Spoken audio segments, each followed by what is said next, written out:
안녕하십니까. 우리는 교회 박광리 목사입니다.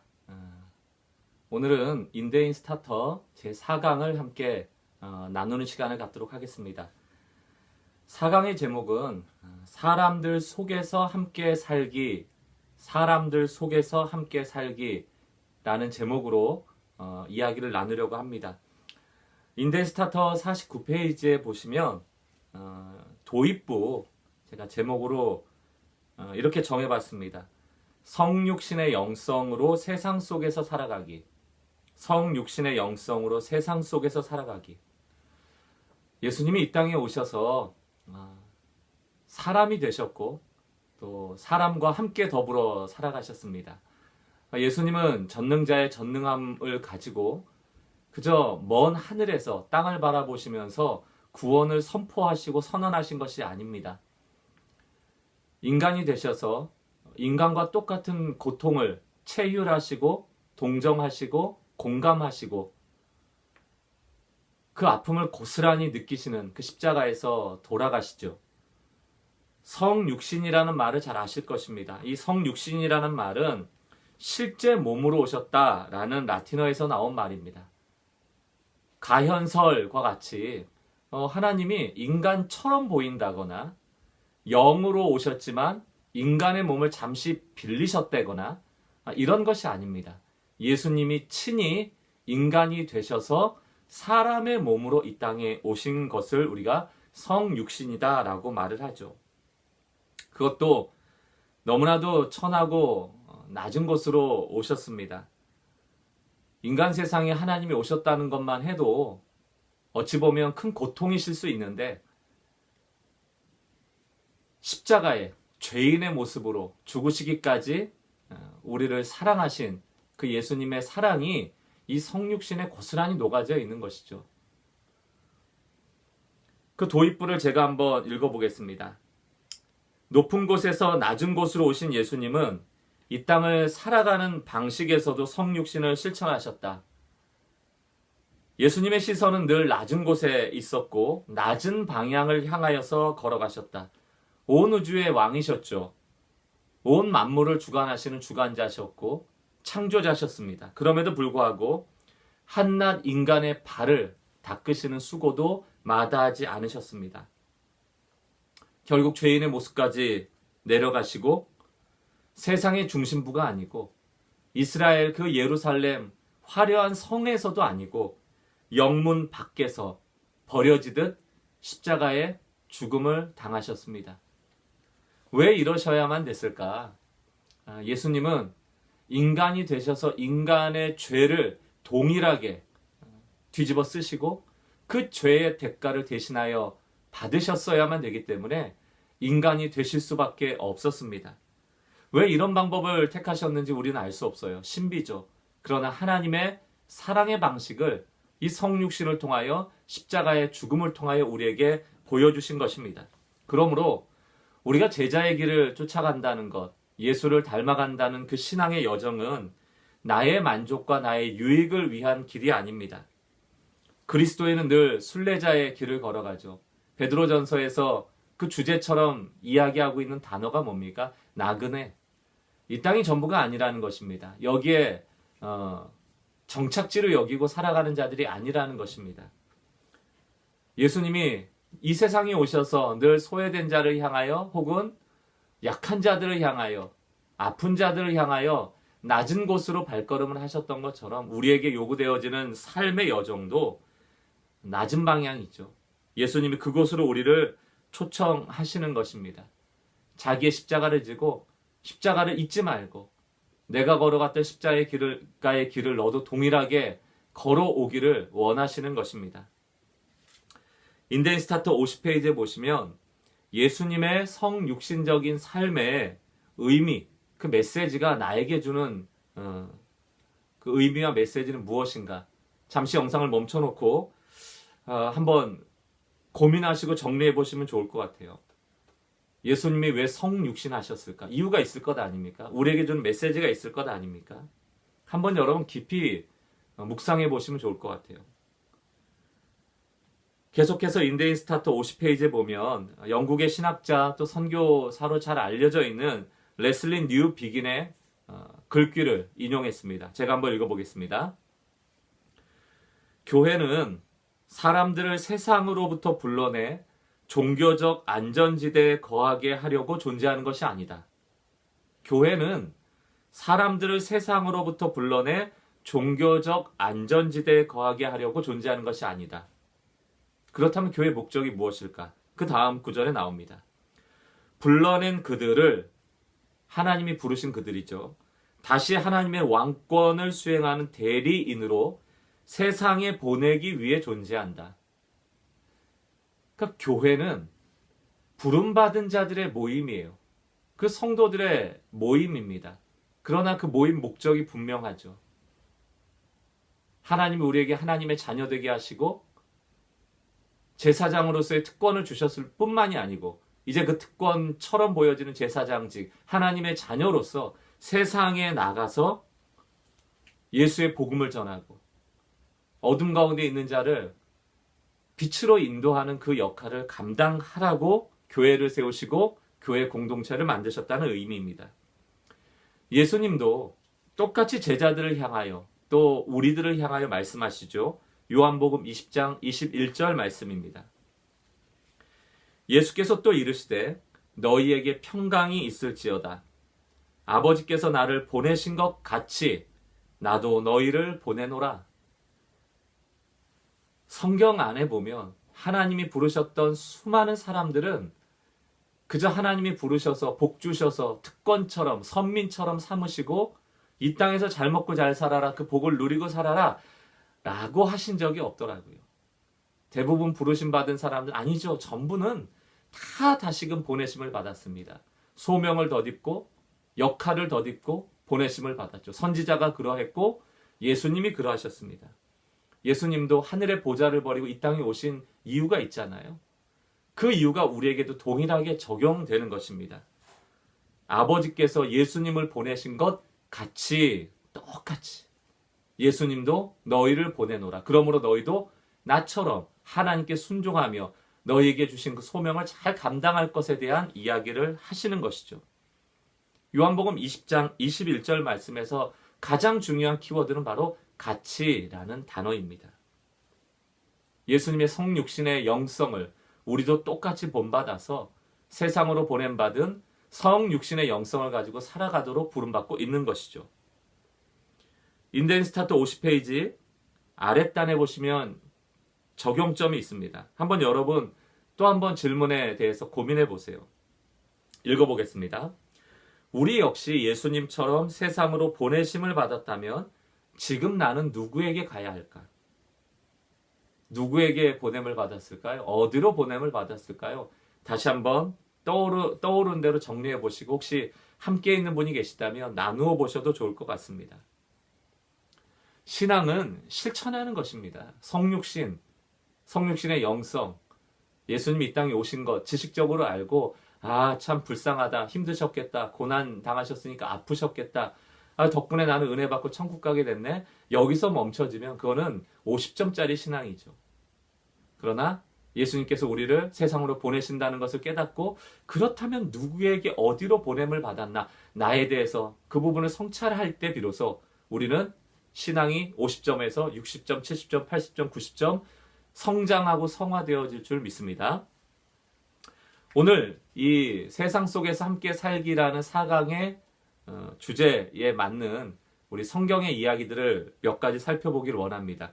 성경에 비추어 보기 첫 번째 이야기, 인덴스타트 51페이지입니다. 성경을 통하여서 우리 성육신의 영성을 알아보는 첫 번째 이야기는 상대에게 맞추는 성육신이라는 제목입니다. 상대에게 맞추는 성육신. 성육신은 나를 주장하고 나를 고집하는 것이 아니고 상대방에게 맞춰주는 것입니다. 고린도전서 9장 19절로 23절까지의 말씀을 읽어보도록 하겠습니다.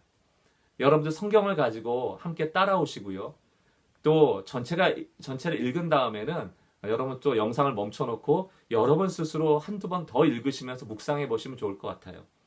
고린도전서 9장 19절로 23절입니다. 제가 읽어보겠습니다. 내가 모든 사람에게서 자유로우나 스스로 모든 사람에게 종이 된 것은 더 많은 사람을 얻고자 함이라.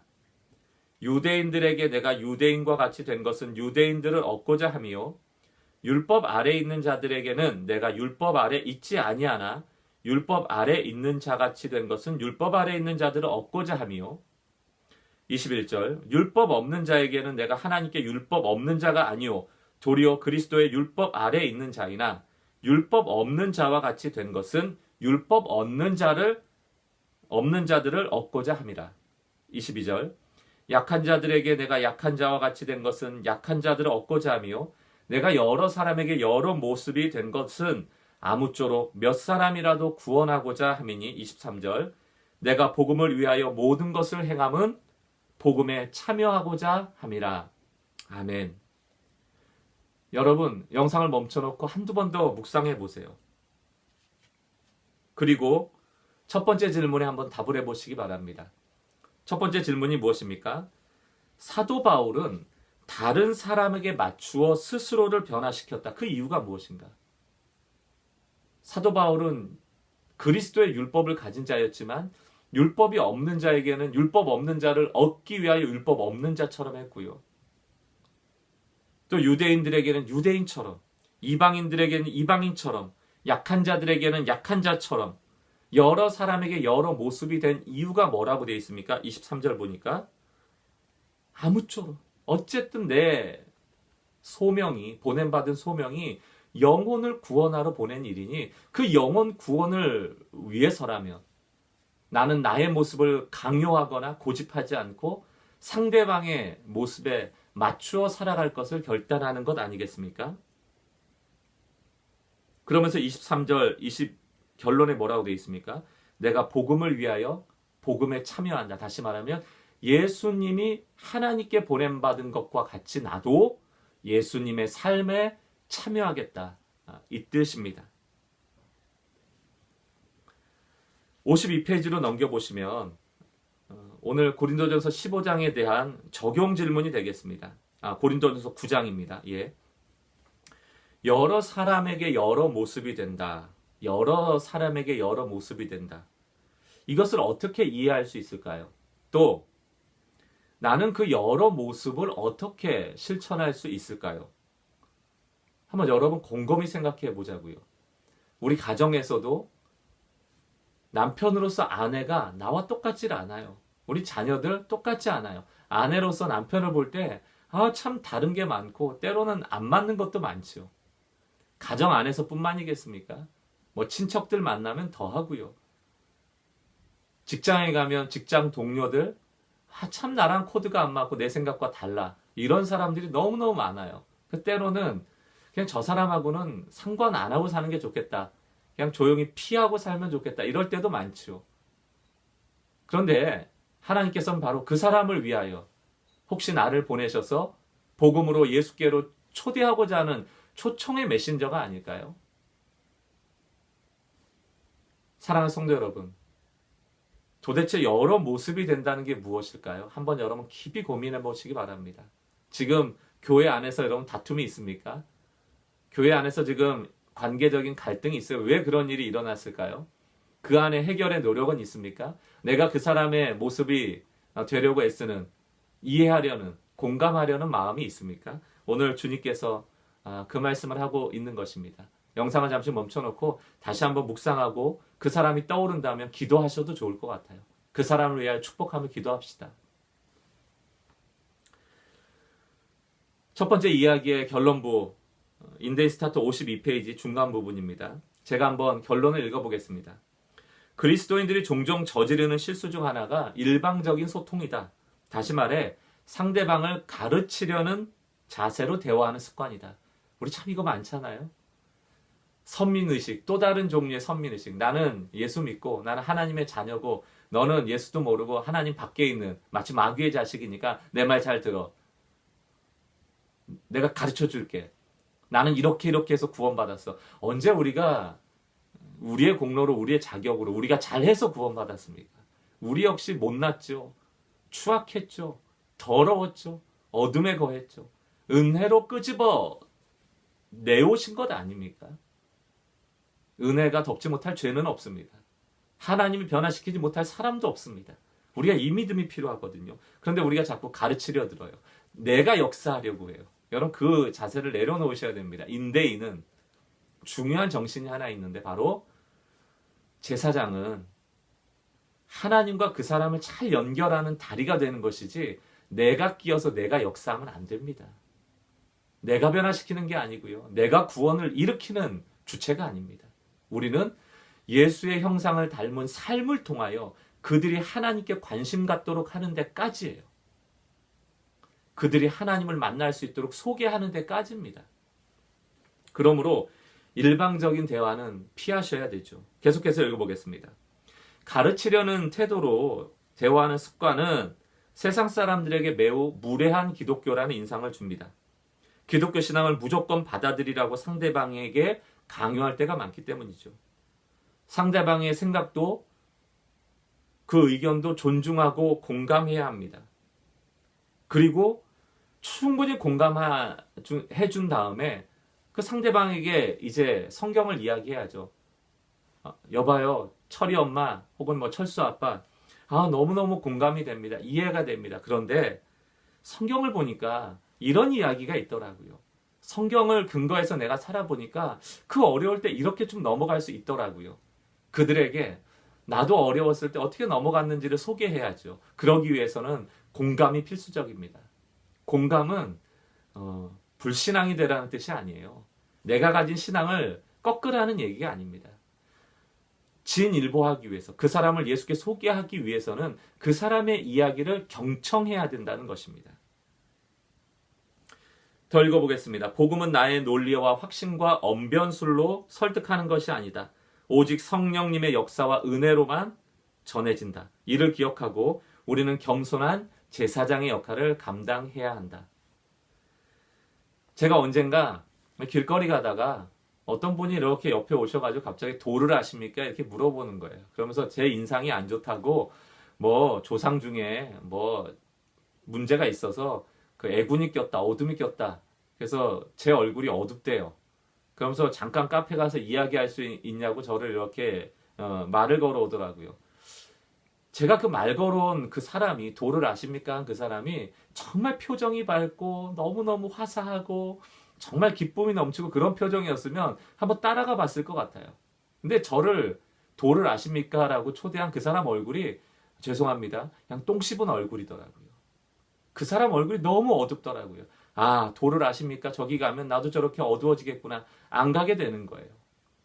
우리가 혹시 이런 실수를 하고 있는 것 아닐까요? 우리를 통하여 예수가 보여주고 하나님이 보여줘야 하는데 혹시 우리 때문에 복음으로 초대하는 일이 막혀지지 않고 있는 것은 아닙니까? 오늘 인대인 스타터 4강 첫 번째 시간, 성육신의 영성으로 살아가고자 하는 우리들에게 상대방에게 맞춰주는 성육신에 대해서 그것이 어떤 것인지를 고린도전서 9장을 통해서 나누어 보았습니다. 나머지 성경에 비추어 보기 두 번째, 세 번째 이야기는 다음 강의에서 계속해서 진행하도록 하겠습니다.